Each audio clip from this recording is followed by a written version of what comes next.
Good afternoon. Thank you for joining us for our webinar today on recruitment with Dr. Brenda Harms. A couple of housekeeping items before we get started. We are recording this webinar and we will send out the recording and the slides tomorrow. We have saved time for questions at the end.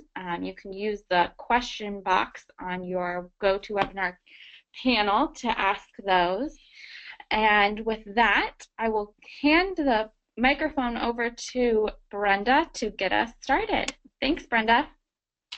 Thank you, Monica. Welcome, everyone. Glad to have you with us for the webinar today.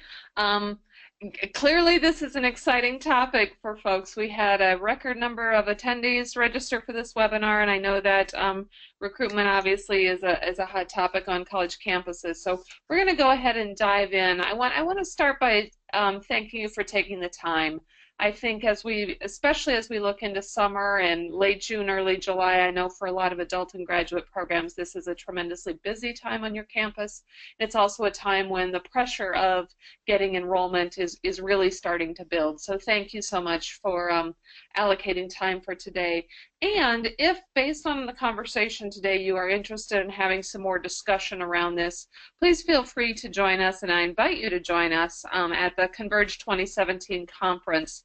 February in Palm Springs, you can't really beat that, and we'll really have a deeper conversation. I'm presenting an additional session on this topic of recruitment over the long term and how to really maximize your lead pool, as well as doing I believe it's a pre-conference session on recruitment, so please feel free to join us. This is a great conference, tons of excellent content. You can take a look at it on the Converge website, but really a great event, and if you're particularly interested in this topic, we'll be extending the conversation in that environment. So I know that we still have folks coming into the webinar at this point in time, but I do want to make sure that we have plenty of time to get through the content that we have planned for today, so I'm going to go ahead and push in, and then for those who are joining us a little bit late, they'll be able to get caught up as they arrive. So obviously, at our time in history right now in higher education, enrollment really does bubble to the surface as being one of the most critical issues in higher education.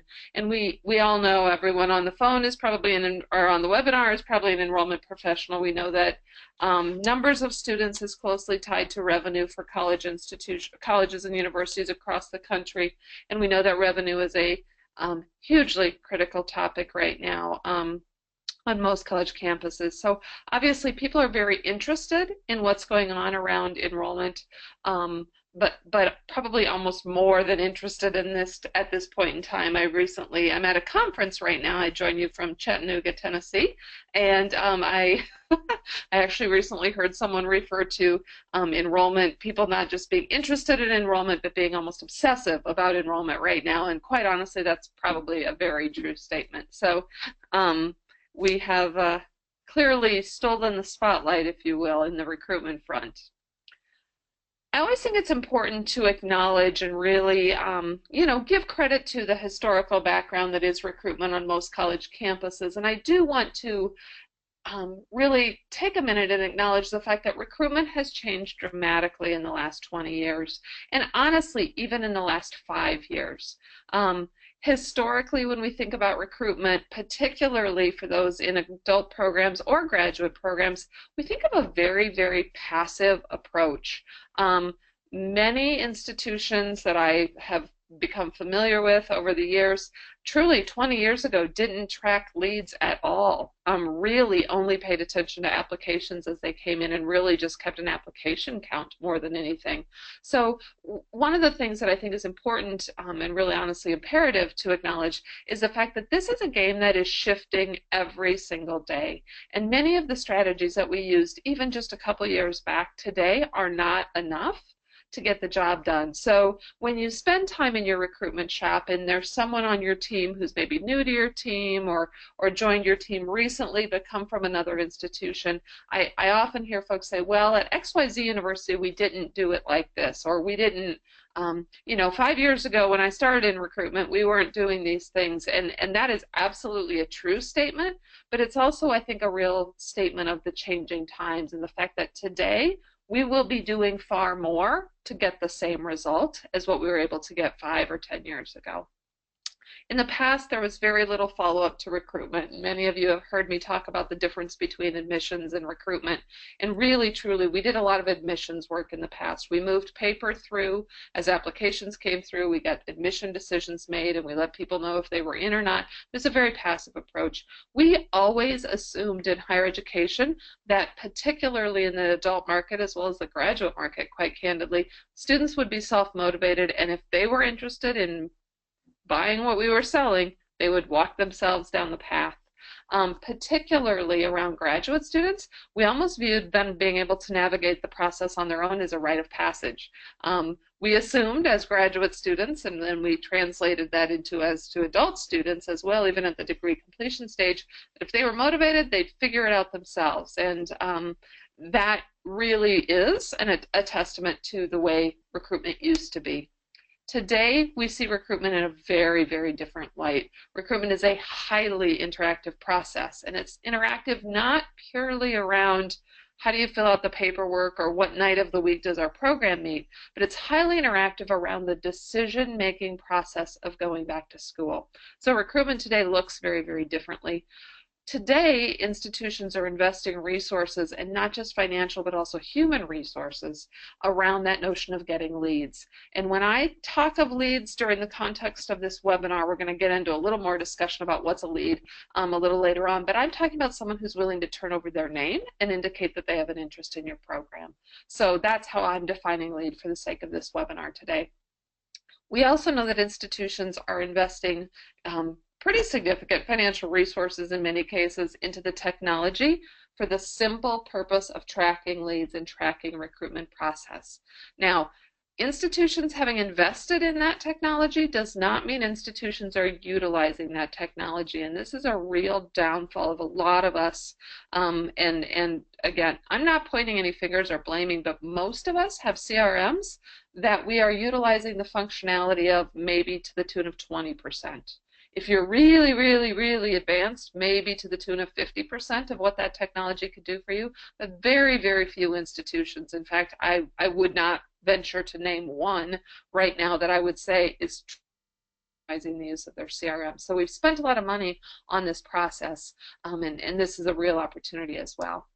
We also know that the human resource element of recruitment has advanced a lot in the last number of years, and so the intensive approach to follow-up and contact is very different today than it used to be. As I indicated here, at some institutions, up to 30 points of contact in the first 30 days after a lead is generated. Now, I'm not saying that's the standard or anything of that nature, but some outreach is that intense once a lead comes in. So just be aware of that bar, aware of that notion. I would also suggest, as it should be, as many of you know from having heard me before, you know I am big about the notion of customer service in higher education, and I do believe we are beginning to pay more and more attention to that idea of how do we really focus in on serving students well throughout the process, not just once they've said they're coming to school with us, but throughout the process. And that includes from the moment they say, tell me a bit more. We have made a lot of progress, and I want to acknowledge that many institutions have made a lot of advancement around the concept of how they recruit students in the last several years, and really made some great strides. The piece, though, that we have to remember is that, quite honestly, as long as enrollment stays a focus at institutions of higher education, we will not be done. This will be a process of continuous improvement for a very long time. The other reason I know that we are not done with this concept, or with this evolution, if you will, of how we do recruitment, is because I still hear on every college campus I have been to in the last almost 10 years now that they need more leads. Well, we need more leads. If we just had more leads, we could make our enrollment goal if we need more leads. And I know for many of you who are joining us on the webinar today, you're probably chuckling a little, of looking at each other and saying, yeah, but we do need more leads. And I think that's an okay attitude to have as long as what we understand as long as we understand what we're really asking for.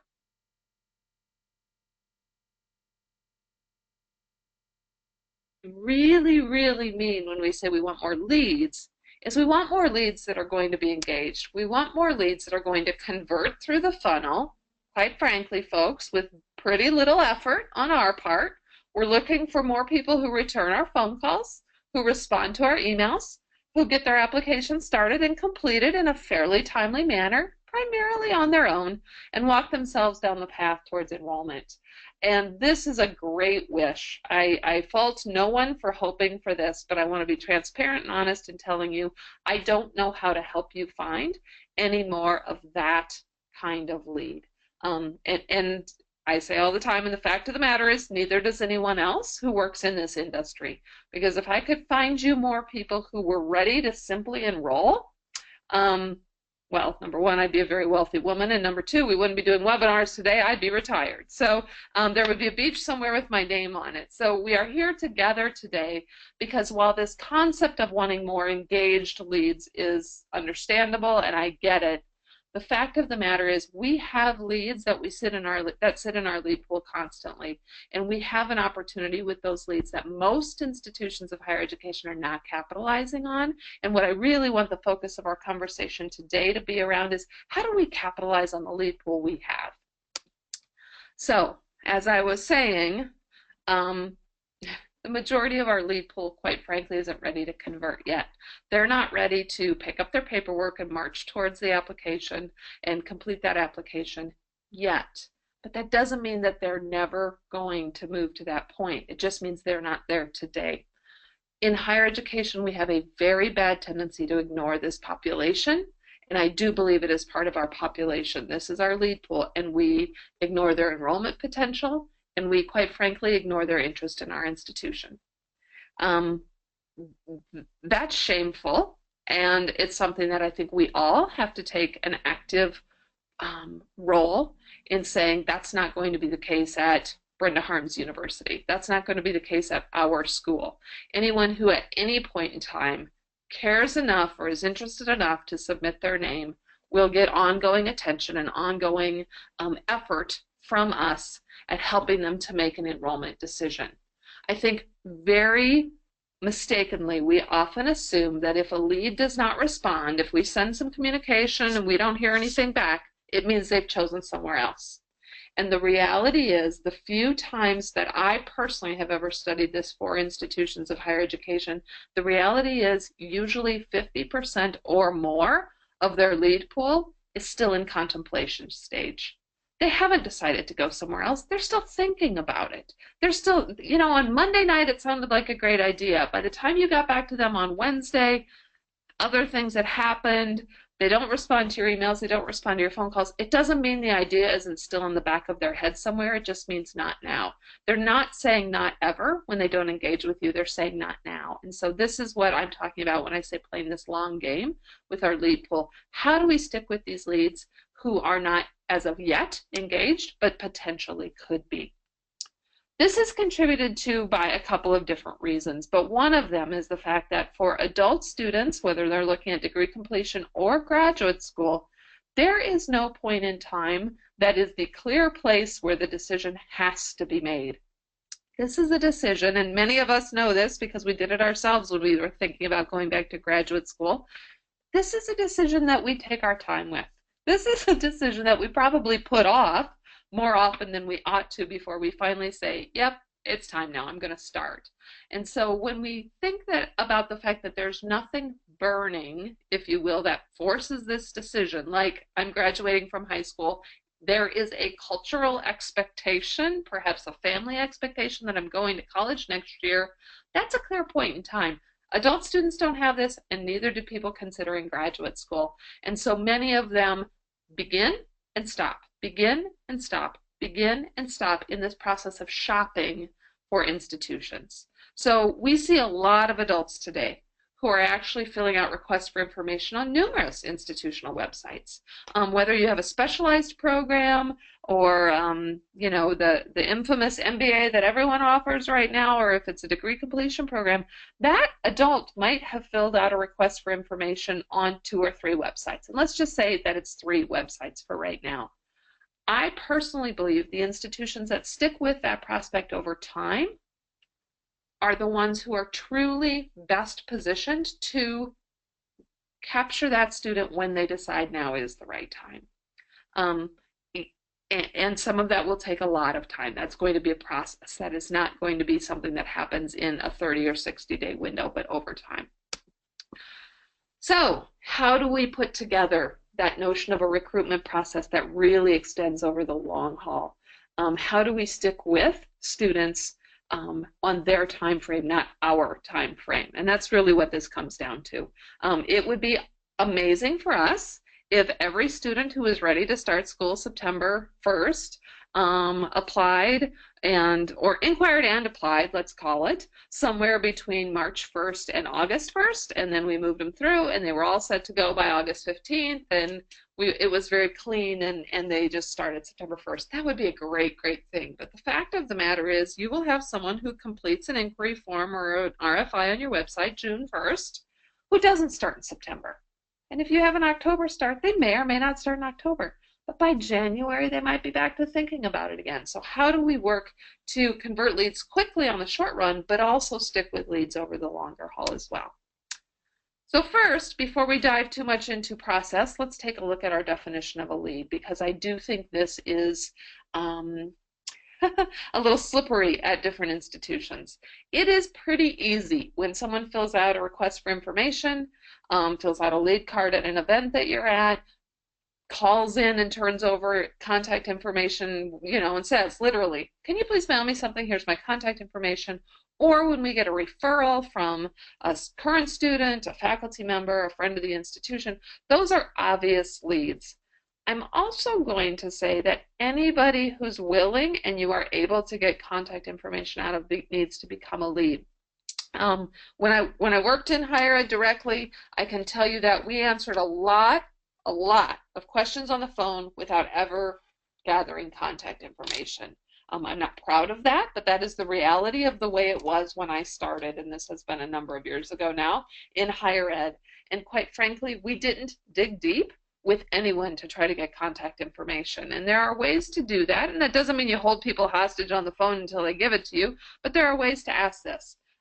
Very, very simply, when is your next start is a very simple question. Oh, Brenda, our next start's coming up September 1st, and we have starts in January.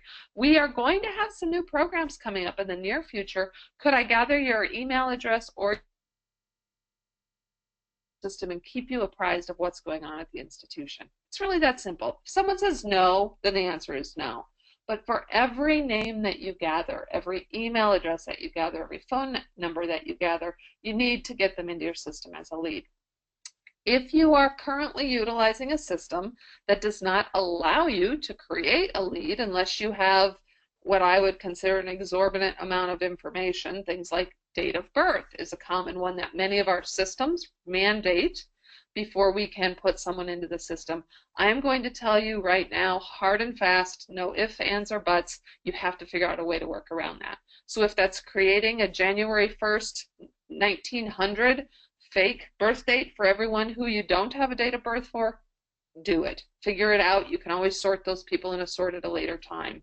If there truly is no way for you to get anybody's contact information in unless you get something, crazy like a social security number, you need to develop another system for gathering leads, because truly most people are going to be fine at handing over an email address, probably even a phone number. It gets much deeper than that. You're going to start getting some folks balking, and once you get much past a mailing address, people are going to find it creepy and weird that you're asking for all that information. So figure out a way to capture every lead, and then truly capture and document every lead. Everybody's got to go into the system. For the sake of our conversation today, I'm going to speak about the lead pool as being students who do not move to the point of completed application within a reasonable window. And I understand that reasonable is different based on the institution that you are, as well as the program that you are working with. Shout out to my friends in California that I believe are listening in today. They're an institution that works with a very specific academic program type, and they're average start time of leads for one of their academic programs is 11 months before they convert to enrolled. So that is obviously a specified type of program. So you might need to define what your lead pool, or what a reasonable window or a reasonable expectation to move through that application process. You might need to define that differently at your institution. But for clarity's sake, this particular webinar and a window that I think is actually reasonable for a lot of schools, I'm going to say 30 to 60 days without moving through that application process. If you have a very complex application process, you might need to move that out to 90 days. But for the sake of this discussion, a lead pool is going to be the leads that do not move through our funnel, do not move into completed application state within 30 to 60 days, just for clarity's sake. So again, just to belabor the point a little bit further, questions I think every institution needs to ask itself right now. And so if you are listening with a team of your peers, or you're a manager who manages an admissions team, I would suggest you take these 5 questions back to your team and have some real honest conversation. Not what are we supposed to be doing, but what are we really doing as leads come in. Number 1, what is happening with every single lead today? Is everybody responded to in the same manner? Does everybody go into a lead flow, or does someone at the front desk say, oh, well, all they really wanted to know was next start date, so we don't have to enter them into the system, or we don't have to put out all our communication. They just wanted to know about this. There should be no sorting of that sort. Or pulling out of that sort. Everybody needs to be responded to in the same manner. Are we putting leads into our system consistently, and are they tracked consistently? Are we source coding our leads as they go into that system? Do we even know where they came from, so that we have the ability at a later point in time, which we're going to show you here in a few minutes on the webinar, to really identify which source codes are converting, the timeline perhaps that they're converting in. So these are, I think, some key questions that I would beg every recruitment team to spend some time with.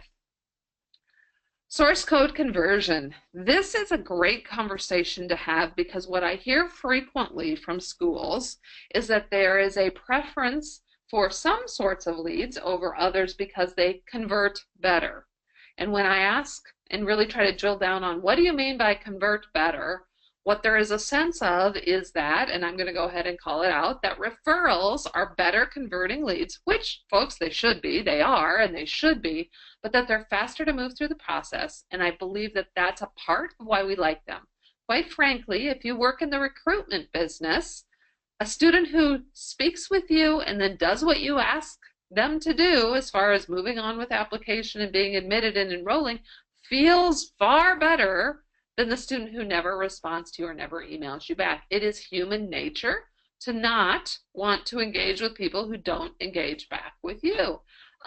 But if we work in the recruitment business, we have to be willing to fight human nature on that and engage regardless of response. So let me just really quick walk you through this, because I think it's an important exercise. And again, I'm going to encourage that if your recruitment shop is currently not doing this sort of analysis, you certainly need to be, and this too can be, I think, a great takeaway from this webinar.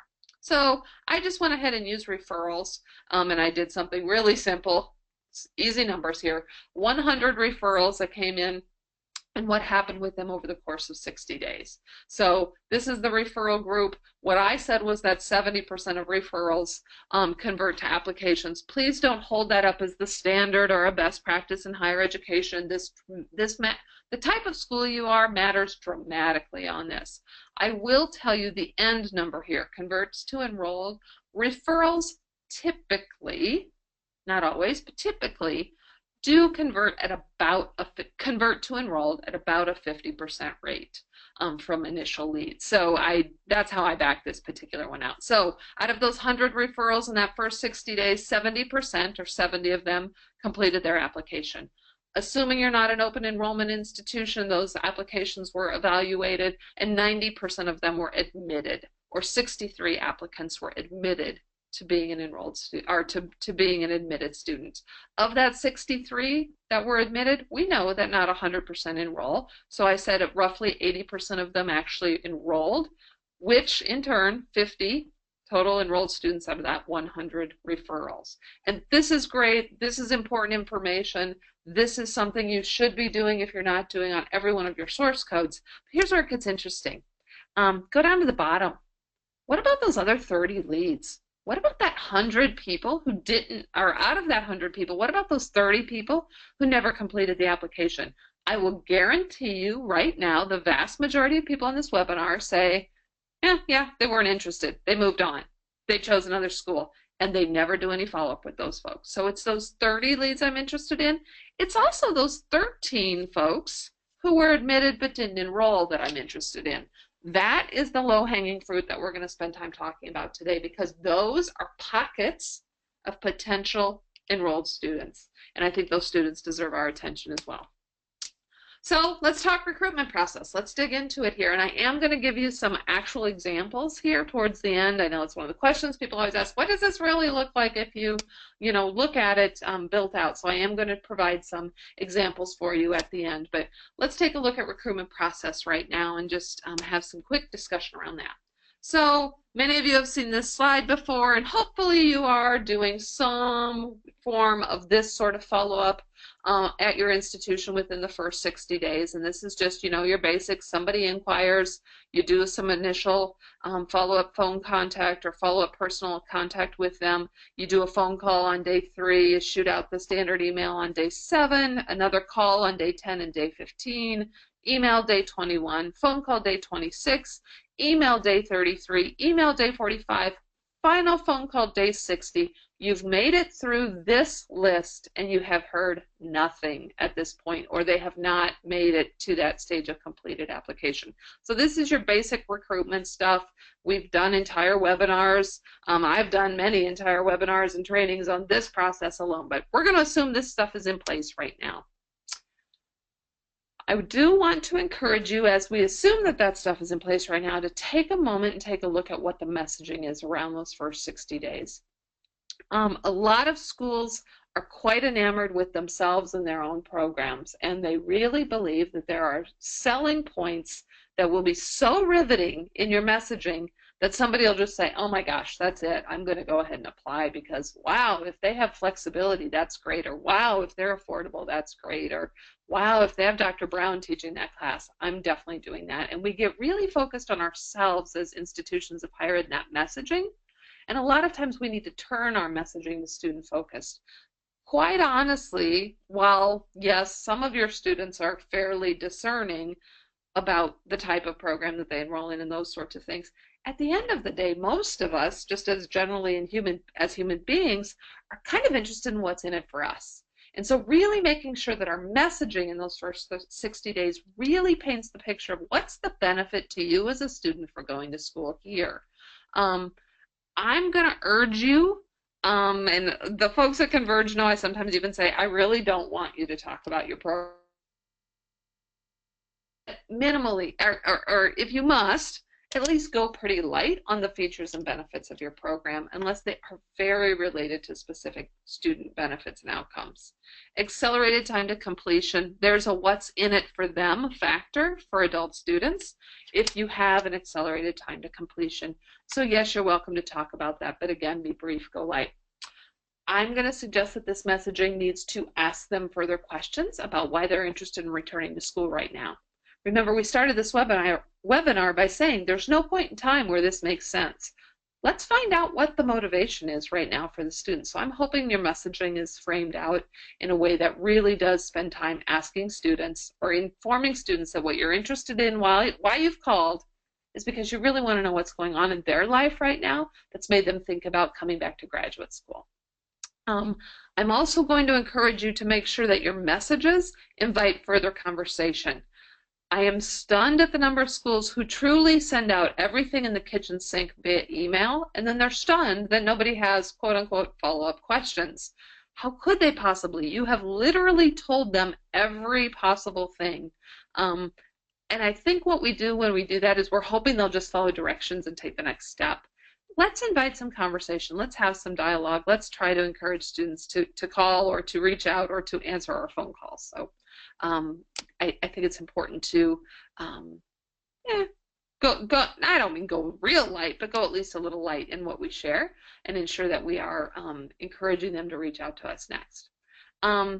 In those first 60 days, you're going to have a portion of your students who move forward, who do the thing you want them to do, and who take those steps. And those are great. Those are the folks I feel confident you're netting at a very good pace and you're doing a great job with. The portion that aren't are the folks that we're going to focus on today. Now, there will be some of your students that indicate some amount of movement, but don't go the whole way. So students who start an application but don't complete it. Students who fill out the FAFSA form but don't actually do the application form. A student who might, whether it's come in for a personal meeting with you or attend an open house of some sort, those are all really good indicators of some amount of engagement, but maybe they haven't made the next step. So we shouldn't. Today is about what do we put in place to ensure that we're playing long game, if you will, with those students. Keep in mind, those students are not bad leads. Those students are not leads that don't convert. Those are students who are taking their time making a decision about something that's as well as human resource. It's time, right? It's money and time. So lots of people need some time to think about this and won't make this decision quickly. Okay, long game. First step, your needs to decide what's an old lead. And again, like I said, for the sake of this webinar, we're saying anything that's been sitting beyond 60 days, you might put together a different definition, but that's going to be unique to your institution and have some conversation internally. This doesn't need to be form a committee and let's have 3 meetings. This is just truly quickly, let's look around and say, we're going to define old lead as X. I am going to say, and I'm going to say this sensitively, folks, if you don't have the recruitment process in place or something that looks at least pretty similar to it that we've already talked about in those first 60 days, for example, if all you do is mail a packet and did a phone call, and I can't believe it, they're not back in contact, that's not really a solid recruitment process in today's day and age. It certainly was 10, 15, 20 years ago. It is not today. So if you don't have a solid recruitment plan in place for that first 60 days right now, this other stuff should be phase 2. What I'm talking about today is phase 2, but you really have to have phase 1 in place. So just a note on that. So determine what your definition is of old leads. Here might be some different possibilities that you might want to consider when you're thinking about batching old leads, or kind of grouping together groups of people in your lead pool. So time frame is often one of the indicators that people use to batch old leads. Leads that have come in the last 6 months. So July 1 of 2015 to January 1 of 2016. Let's put that whole group into a single batch. I've seen some schools do that. I've seen other institutions who do it by program. All the leads that ever came in for our master's degree in poetry, boom, that's one batch. You'll have to make that decision for yourself. I like to see, because I think this is low-hanging fruit, applications that have been started but not completed. I am stunned at how many of these exist on college campuses that nothing ever happens with, no follow-up. Or somebody sent them an email once right after they started their application and then no additional follow-up. So this might be a batch that you think about engaging. Students who started with a recruiter but just didn't move forward. So you got them on the phone and had a good engaged conversation, never heard from them again. Made an appointment but didn't show up. If they were interested enough to make an appointment at some point in time, I'd get back with them. Even if it is 60 days later, I'd get back with them and try to figure out what the hang up was at the time, or just if they're more ready now. We also see students who keep appointments but then don't progress through the funnel. You all know this. If you're sitting in this webinar, you've had this happen, where you've had the conversation, it was an amazing appointment, and whether it was an appointment by phone or in your office or they showed up at an open house, you would have given money that they were going to sign up for school, that they were going to complete that application and move through the process, and then you never heard from them again. So these are some samples of different batches of old leads that you might create. Again, you need to customize this for your institution, but here might be some places to start. Okay, so once you've got that batched old lead pool, literally it's about putting together a mini re-engagement plan with each of those old lead pools. And I do, if you can segment a bit, I think it's important to do that. But I wanted to share with you some samples here of different ideas. And there's no gold here, folks. There's no, oh, if you do this, that's going to get them going again. There's just some different things to try. So I wanted to share some examples with you. So this is the batch of past appointments kept. So they've shown up once. To some degree, they've had an eyeball to eyeball or at least a pretty extensive phone call with somebody and never heard from them again. It's been 60 days, it's been 90 days, it's been 120 days. So I would group that group. And what I might do is past appointments kept in the last 6 months with Brenda Harms as the admissions person or the recruiter. Boom, I'm going to understand who that pool is, and these are the 37 people who did that, who showed up, who we had a great conversation, who haven't moved forward. Some of this is human resource intensive, and this is one. I think if they've had that sort of a conversation with someone, they have some relationship with some human being on your campus. I'd love to see that person do a personal handwritten note back to that person, back to that prospective student. Because nobody sends mail anymore, when you get something in the mail, it has impact. And I'm not talking about a letter from the dean. I'm not talking about some big formal thing. I'm talking about a personal handwritten note back to those folks. Enjoyed talking with you back in April. Haven't heard from you and haven't seen your application move through the process. Curious as to what's going on right now or if there's anything I can do to help. Simple stuff. Personal handwritten note. That's point one. It's not just that. That's point one. I'm also going to suggest that after you put that in the mail, 10 days later, you also do a follow-up phone call. And again, who did they meet with when they were on campus, or who did they have that phone appointment with? That's the person who needs to do this. So if they met with me and it's that pool of 37, I'm sending out 37 handwritten notes. And yes, I did say that, 37 handwritten notes. You can do it. It doesn't take that long. And I'm making 37 follow-up phone calls, leaving voice messages on answering machines, doing what I need to do a follow-up phone call. I cared enough. Here's the message. I cared enough to write you a note and make a phone call trying to re-engage you. I'm also going to put together an email invite that's specific to this group. And I might even say right in it, you know, really enjoyed meeting with you in person, or really enjoyed our conversation by phone. Wanted you to be aware that Brenda Harms University is doing a special How to Finance Your Education session or a webinar. And I wanted to make sure you were aware of that if that was part of what you were still thinking about. Just real simple. I'd get that out via email. And, you know, obviously for any sort of a session or webinar like that, you're going to want to send that more than once. And then the other piece you can do is if you have their personal email address, that is often linked to their Facebook account, you could upload that list of email addresses and send them an invitation to that Financing Your Education session and have that pop into their Facebook. So now this person who took some amount of time to either show up at your office or do a phone appointment with you that was of some substance, you have now reached out in 4 ways. Handwritten note, you've left them a voicemail, you've sent them that email invite, and boom, they've got an ad that showed up in their Facebook. This is a good reminder that you're still interested, you still care. Okay, that's one sample. Let me show you another sample. This pool of applications started not completed. I've got to tell you, I think there's some gold in this. I think there's some students that are waiting to enroll. They got started in the process thinking now is the right time. Something happened in their life. They hit the pause button. This doesn't mean they're gone. This just means they're lurking. First off, from the point of follow-up, I would do a follow-up phone call if that application hasn't been completed. And I said within 14 days. Again, you have to take a look at how complex your application is. If it requires the gathering of 15 letters of reference, and you know, if you're a master's program and they might have to collect transcripts from far and wide, maybe it's going to take a little bit longer than 14 days. But if you're not seeing movement on an application that's started, I'd want a list of everybody who's on my recruitment lead list who started that application, and then I'd watch them pretty closely. So follow-up phone call, you know, hey, this is Brenda calling from Harms University. Just wanted to touch base with you. I'm seeing there hasn't been a lot of movement on your application in the last few days or last few weeks. Wanted to see if there was anything I could help you with. Just an I care. That's just being service oriented. I would also put together a communication flow of 3, I suggested, emails around students who have started the application process.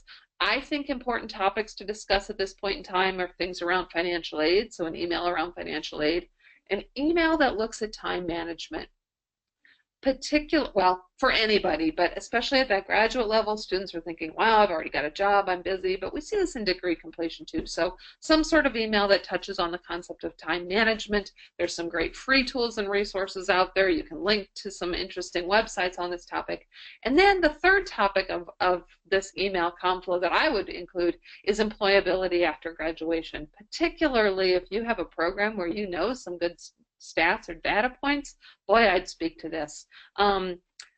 We do some marketing, Converge does some marketing right now for a graduate program that has a 100% pass rate on the certification exam for their graduate program.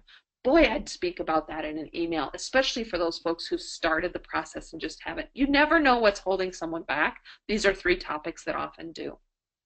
I do another follow-up phone call from that recruiter identifying the stuff that's incomplete in the application.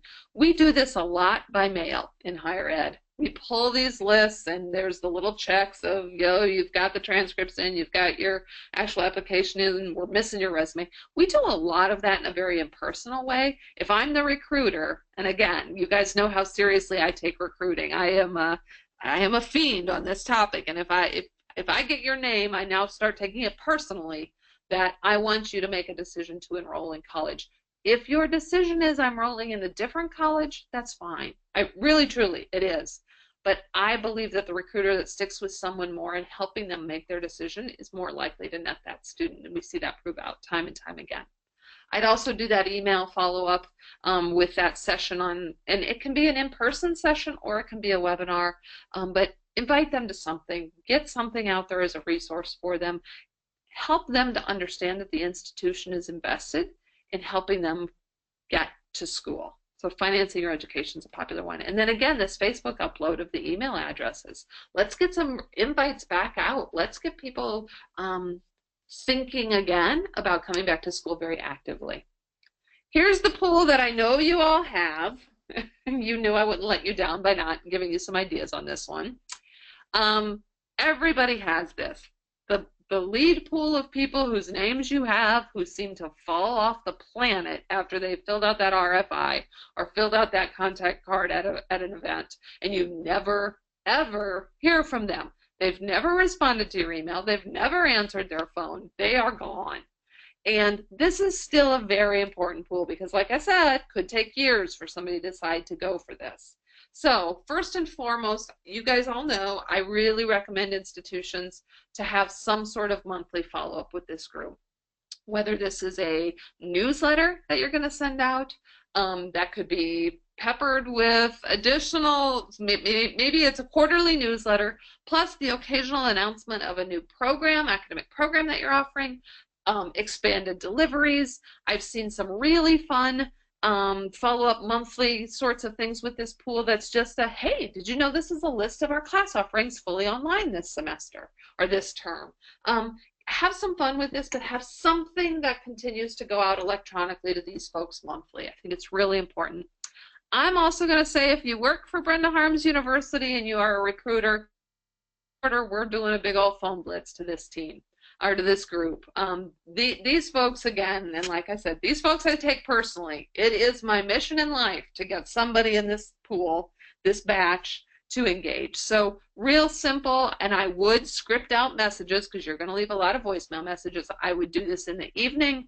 If it's my team, I'm buying pizza or whatever for this team, and we are sitting down and we're all going to have our list of 40 or 50 students that we're going to reach out to. We're going to have a script of what the phone message is going to be, and oh my gosh, if we get a live one on the line, how exciting is that? Sorry, I'm just seeing my quotes going the wrong direction there at the end of that, but quick phone message. Know if you're still considering graduate school, we hope you're still considering the MBA at Harms University or one of our other 20 graduate programs that we offer. I'd be happy to explore your options with you. Just a simple phone message like this.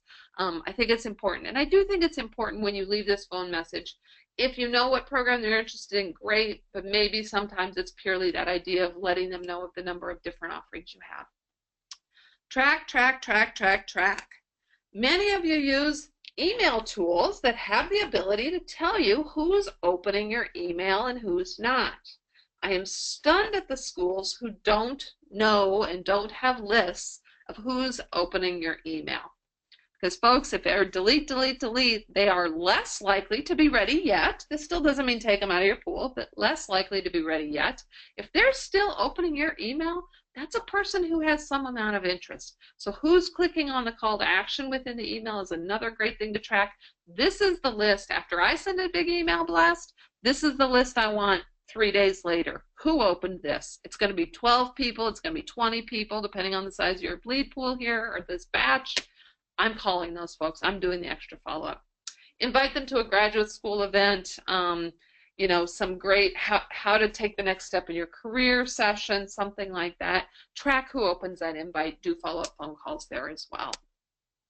Okay, so the entire lead pool. If you have a bit of an unsophisticated system right now and you can't really slice and dice your lead pool, but you just really know that in there there's some opportunity to still recruit some students, take the whole lead pool. Whole lead pool, everybody who came into the lead pool in the last year, for example. Create a series of emails maybe related to new programs, program offerings, or new deliveries. Really, really simple.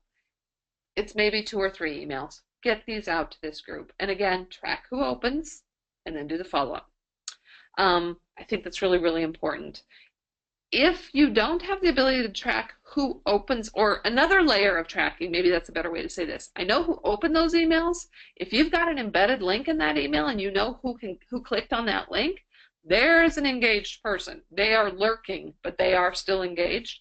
Know that information, do some follow-up. I'm also going to suggest, again, as we said earlier, because people don't put things in the mail very often anymore, you can have some nice impact with a good set of oversized postcards. These are not tremendously expensive to produce, and they're not tremendously expensive to send. And so you might do an oversized postcard drop, especially if you've got something new to talk about or just making people aware of the dates of your term starts. Once a year, twice a year, 3 times a year, some sort of mail drop here, kind of announcing what's going on. And if I were going to do these oversized postcards, I'd pull a lead list that goes back quite a ways, just to get a big enough pool to send that out to. So that's kind of the whole, those are some quick ideas around that entire lead pool. I think this is my last one here of samples, but stop outs. The other thing that I think we miss, and we miss this because we assume they're gone. If they don't come back quickly, we forget about them.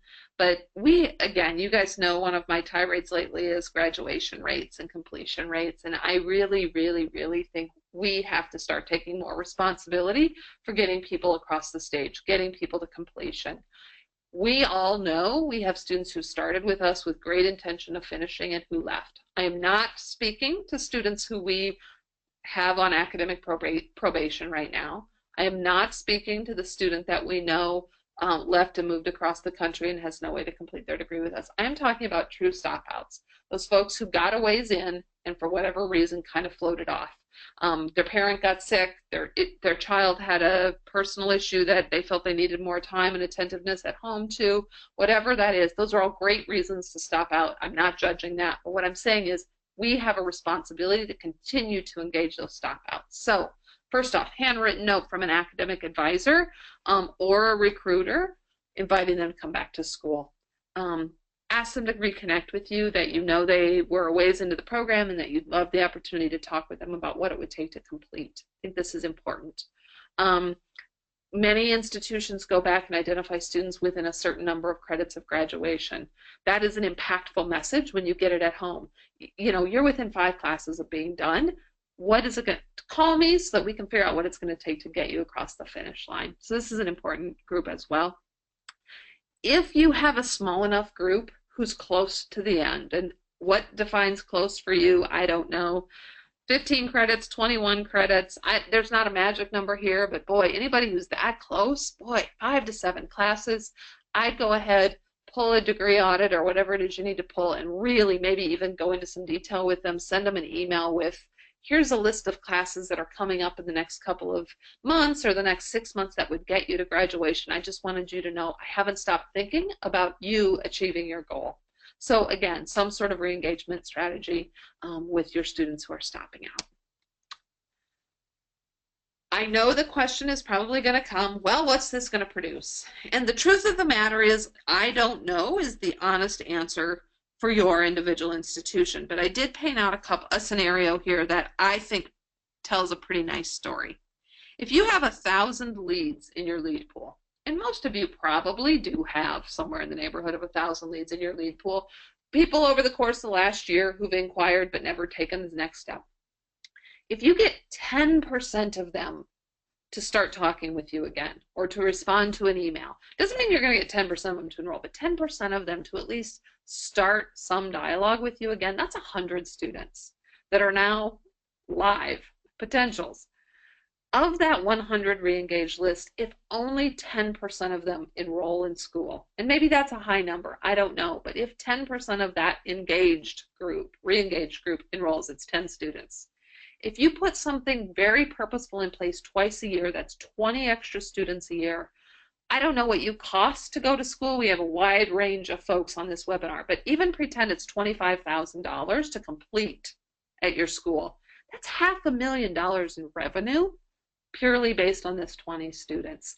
I think this is worth investing in. I would also suggest to you that as you sit back and complain about the fact that you don't have enough leads, then if you don't have enough new leads to work, you certainly have the time to go back and tap some of these folks a second or third time and see if you might be able to get them to engage. In closing here, guys, long game recruitment is a complement to persistent and consistent initial recruitment. And that's important. If you're not initially recruiting them, you're not ready to go to this stage. But if you've got an awfully tight recruitment shop running right now, this is your next stage. This is the next phase for you to continue to tighten up. Many schools need to start thinking about lead conversion rates over the course of a year, not over the course of who converted in 60 days. Who's enrolled by the time the next term starts is not how you can think about enrollment and lead generation and lead conversion anymore. Got to start thinking a longer game than that. And many of your leads and how quickly you can convert them is going to be dependent on the skills and knowledge of your team. You guys know that I say all the time, marketing doesn't convert students or enroll students, people enroll students. How your team is converting your leads is a real complement to the work that they do, and the strength of that team is going to really influence how you can move some of these leads. I want to give us a few minutes for questions, and sorry, I thought I had 10. It looks like I'm more like 5 or 6 minutes for questions, but I want to take some questions from you here, and Monica's going to articulate those questions for us here over the webinar so that we can all hear what the questions are, and I'll try to answer them. I also want to tell you, if you type in a question that either feels extraordinarily complex and I'm not going to have time to answer it, or is the type of question that really begs some additional context, I will send out a written response, and then Monica will forward those all to the folks that are going to be on this webinar. Please also know, again, let me re-invite you to the Converge 2017 conference in February out in Palm Springs. For those of you, I guess we're all west or east of there, out in Palm Springs. That's going to be a great opportunity, lots of fun, and this is a phenomenal resort. If you've never spent time there, I really want to encourage you to. It's a lovely resort, so that's definitely a place to get some time and spend some time. Monica, I'm not certain, do we have any questions that have come in since we've been having the webinar go on? Do have a couple. First of all, we're getting a lot of compliments, Brenda, on how great the content was. So thank you again for putting this webinar together and joining us from your other conference. My pleasure. My pleasure. I did want to remind everyone that we have been recording this webinar. You will get the recording, both audio, and then you will also get a copy of the slides so that you can take them back with you to your team. And if you have questions that come up later, feel free to reach out to me, and I will pass those questions along to Brenda as well. So, and I bet there it is. And there is Brenda's contact. Feel free to give me a call, folks, or send me an email directly if that's helpful as well. Yes. So we have time for just a couple. The first one is, do you have any suggestions, Brenda, on a platform or software to use other than Excel to organize leads if they do not have a CRM? Ooh, well, if you don't have a CRM, then that makes it tough for organizing leads, quite frankly. You know, a nice Google Doc, Excel spreadsheet is probably, I do recommend you do something like that, and it's shareable. I think that that's really important. It makes me nervous, quite frankly, when I see individual recruiters keeping their own Excel spreadsheet of their own leads, and that's not something that's shared widely. Number one, it doesn't allow for much accountability, and you guys know I'm all a big fan of accountability. Number two, if you win the lottery and don't show up for work tomorrow, we need to be able to continue to work those leads, so I think that's important. Beyond some sort of Excel document, I, at this point in time, I'm sorry to say, can't make a suggestion because I don't know, Google free CRMs, but I doubt there are any, quite frankly. That might be something to try, but I really think that's probably, unfortunately, your best bet at this point. But really, truly, then if you don't have a CRM, please get me on the phone sometime with whoever needs to decide to invest the dollars. CRMs pay for themselves and being able to help students move through the process of converting more students. I will say if you don't have a CRM, it's difficult to send out batched emails and things, but there are some products.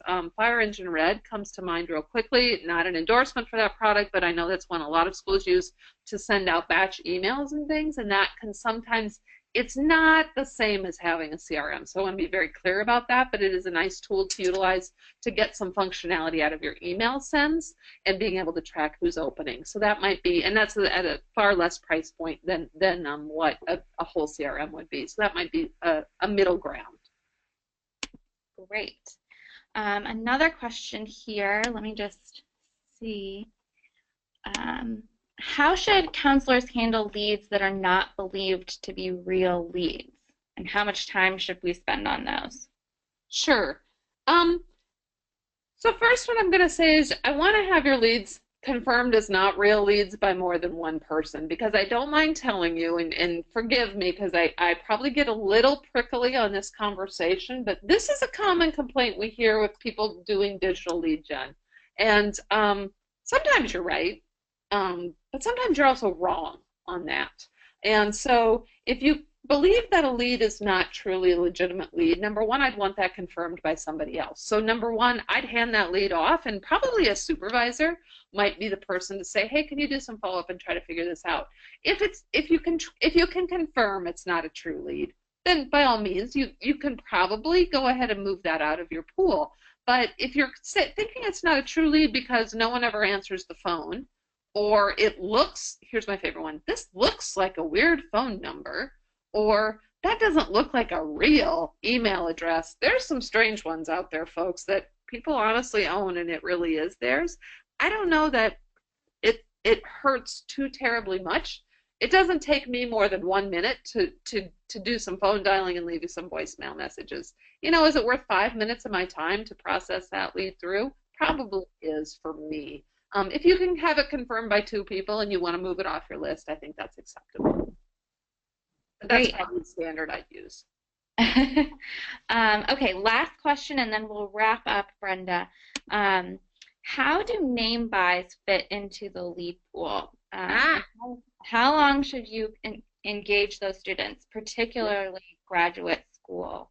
Yeah. Wow. Great question. Good. Wow. That's a good last question. So for grad school folks, you do a GRE list purchase and you buy everybody who's taken the GRE or the GMAT in the last 6 months, and schools still do this. So you buy that list of names. I'm going to say this. Number one, if you're going to spend the money on that list, you better be very aggressive with trying to get them engaged in the process. And very aggressive is more than 1 or 2 emails. But really, truly, what are you putting in there? What are you putting into the time? It wouldn't surprise me at all to see a 6 to 8 email push. I believe you can also sort and buy GRE names also based on phone number. I could be wrong on that, though. I'm sorry. My mind might be on a different topic right now. But do some real aggressive phone calling to try to get that initial engagement. I would, if it were me, personally, because I know you spent money on that, I'd go back to that list purchase, that purchase batch, at least once or twice. So maybe 3 or 4 months out, you go back to it again, and then maybe another 3 or 4 months out, you go back to it again. Anybody who speaks to you in any way, shape, or form, responds to an email, then I would put into your actual quote-unquote real lead pool. But your purchase list pool, I would keep outside of your lead pool and have purchase list pool itself. Try to engage it twice over the course of 6 to 8 months. Anybody at that point in time who hasn't engaged, I might set those aside. But I would want to have taken a pretty hard swing at them right away, and then at least 2 more big efforts after that. That's probably the measure that I would use. And I know that we are out of time. We're actually past time a little bit. Monica, thank you. Thanks to Converge Consulting for the invitation. We will send out the follow-up.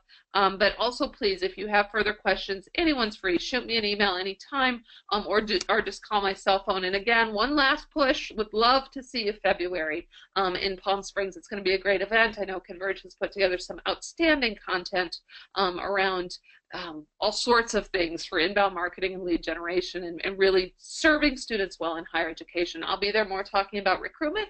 I would love to see you there. Thanks for taking the time to join us today, and look for that webinar to be sent out to you either end of this week or next week. Thank you all so much for taking the time today. Have a good rest of your week.